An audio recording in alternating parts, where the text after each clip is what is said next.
Hey guys, this is going to be my review on the Swiss Army Super Tinker. So let's get started. It has a large blade here. I don't know the exact measurements of the blades, I'll put an annotation. A small blade. A can opener.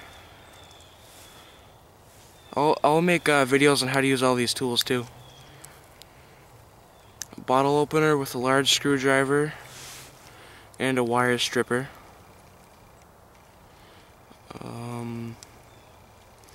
Pair of scissors. Pretty good.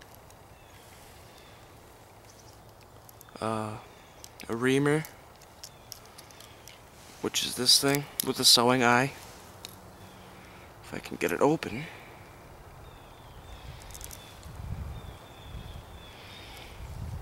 Yeah, some of these things are hard to open. Holy crap.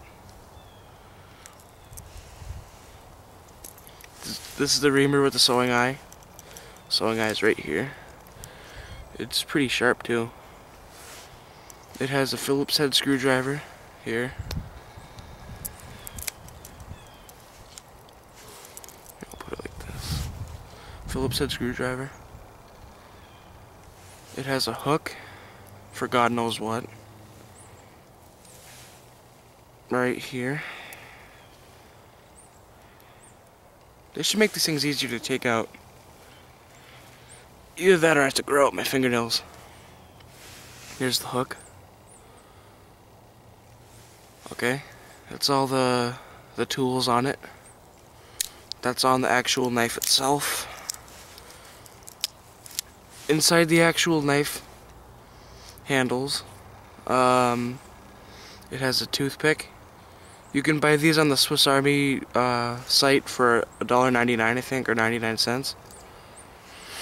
And these tweezers, they're pretty good, but you could push them down just like that. They're not strong, but you'd be able to pull a tick out with these or something if you hold it like right here, like this. I think it's an overall good knife.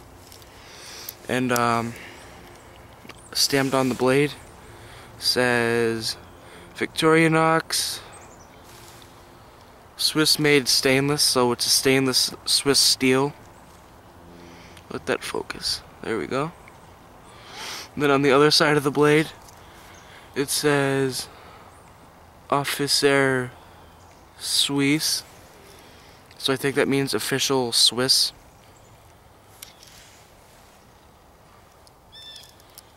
Okay. So that's my review on the Swiss Army Super Tinker knife. Thanks for watching.